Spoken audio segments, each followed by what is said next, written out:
Welcome everybody, my name is Misty /Chronexia, and hopefully this video can help out a lot of people, because for the last few days / weeks I've been having a lot of email from people that are having a lot of problems with copyright strikes or community guideline strikes, and hopefully this video can be somewhat of an informational one that can kind of help you out if you're dealing with some issue like that.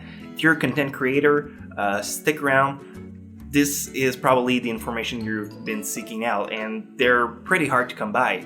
There is a lot of problems going on, like a good friend of mine, Chibi Review, is dealing with copyright strikes that are absurd and should not even happen, but the way the YouTube system is built, some people can abuse that system and call ownership of your hard work. And there is no proper way to absolutely shut that down. There is, however, options that are offered to you that can kind of strengthen yourself, like steel yourself. If you want a short version, get a network. It's as simple as that. People in a network can help you. They have, most of them, they have direct contact with YouTube headquarters.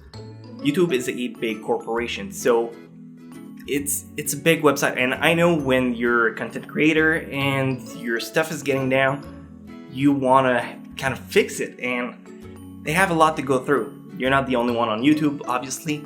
It's a multinational business. So, what can you do? There's two types of strikes, and I'll list them to you, and eventually I'll get back to my point. If you want to stick around until the end, hopefully this can help you out. There is two types of strikes that you can get. You can get either community guideline strikes, or you can get copyright strikes. Community guidelines strikes are probably the easiest one to understand. It's basically common sense. You're not allowed to put on YouTube pornography, sexual content, like real gore. It's very limited. You can read these. I'll put a link in the description. You want to follow those as carefully as you can. There is a fine line you can thread to some extent if you want to risk yourself. I'm not going to stop you, that's not my job. Copyright strikes, on the other hand, are a little bit more finicky. There's two types of copyright strikes. There is the number one, which is the copyright strike by itself. I'm going to use anime as an example because it's what I deal with all the time. When you take a clip from an anime company and you make a video about it, there's somebody from that company that can see your video and be like, this is my stuff, you're not allowed to use it. There's a copyright strike on it. And those you can fight off to a certain degree, but eventually it depends on how many modifications you've put on that decides if it is fair use or not. I'll get back to fair use in a bit. The other thing that you can find is content ID. Once again, there is a way to work around that, which I'll talk about further down. But yes, content ID are not as much a problem as copyright strikes, because copyright strikes, they can shut down your channel. Content ID only means that this is not your content to use, and it belongs to this company, and because of that, you're not allowed to make profit out of them. Now, to claim something as fair use, it is more than just having let's say an old episode of Naruto, and you put it back on your channel, and in the description you say, this is fair use, I give back the credits to the creator of the show, and therefore I'm allowed to put the video on there. That's not what fair use is, and you shouldn't do that, because that's stealing, and they have the right to put a copyright strike on you because of that. Fair use is taking something, let's say back to the episode of Naruto, and you take a segment of it that you put on your video, but you modified this segment to bring something more to it. So let's say some kind of review. You take 20 seconds of episode 3 and you just talk about those 20 seconds and you go into detail. These are called analyses. The best comparison I could give you would be if you're in high school and you have a paper due on Monday on Second World War. And then you find somebody else who did a work about the subject, and you take a segment of them, a quote, and you put it in your paper. You're allowed to do that. It's called a citation, and it's allowed. If you take a whole paragraph and you just copy paste that into your paper, that's stealing. You're not allowed to do that. You'll lose your points and you'll probably get a 0 out of it. So it's the same thing with videos. Fair use is taking a segment of it, modifying it to bring your own approach to the story, to the video, or whatever you want to do with it, and eventually make it your own content. And if you do that, you'll be allowed to claim ownership of that video because it's not going to be the original content. Another way that you could go around to work with the content, it would be to ask the permission from the company to their content. So if you're again dealing with anime stuff, you go to the company in Japan that owns the rights and ask them, can I use this? And they'll tell you, yeah, sure, go ahead, or no, please don't use my content. Doing so will allow you to use the footage how you want it to. Now, going back to my original statement, there is a way to kind of steal yourself from dealing with copyright strike, and that is getting a network.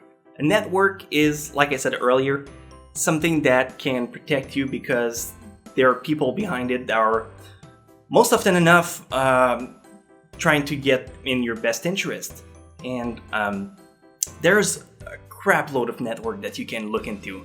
Personally, I am with Frederator. It is a channel.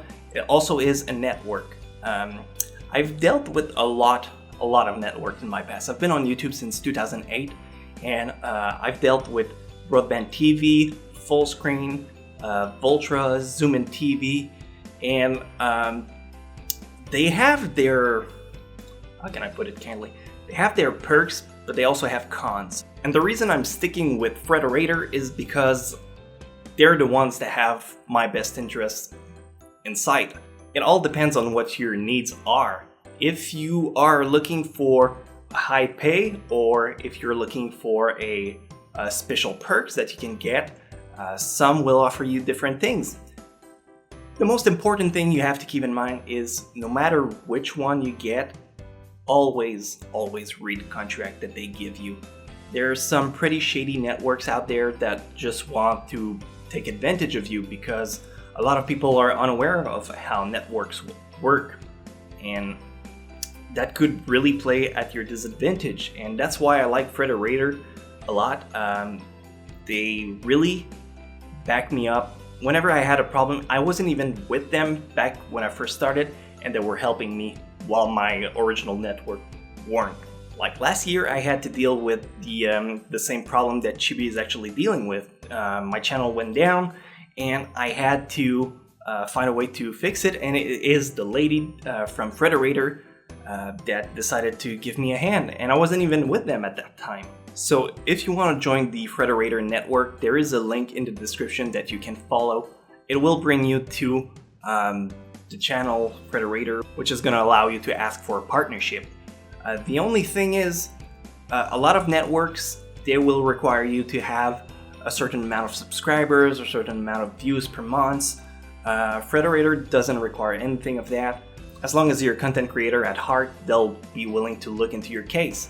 And that's something that I like. And I'm not trying to sell you Frederator as a network. If you want to go with anybody else, that is fine. But I cannot stress enough the fact that no matter what, no matter which network you take, always read the contract they give you, because that is primordial. A lot of people are with AdSense. AdSense is not something that I recommend. And the reason why is because AdSense offer a very poor margin of cuts. The way the money works on YouTube is by the ads that are playing in front of the video that you watch. If you have ad block, that prohibits the content creator from getting revenue by you watching the video because you're not seeing the ad. And a lot of people are fine with using that. They don't really care about paying these content creator, and it's something we have to deal with. So I'm not shaming anyone that use ad blocks. If you don't want to deal with that, it's fine. We're doing free content, and there's a lot of ways that people want to support us. But from these ads that are playing, there is a split that is done. If you're with AdSense, you're getting 55% of the cut, and 45% of the rest of the revenue is going back to Google AdSense. So if at the end of the day you get 100 views, you only get the money worth for 55 of them. A normal cut for a network would be 70-30.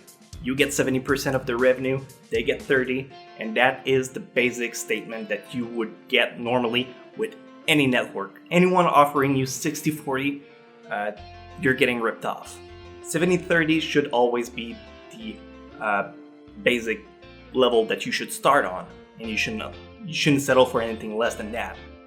Now, of course, you can always bargain and try to get something more, but if you're too greedy, you might miss an opportunity with a network, because you can't really go and expect to get like a 95-5 cut straight up from the bat. There is some network out there that are offering you a 90-10 cut, and you can go with that if that is what you want.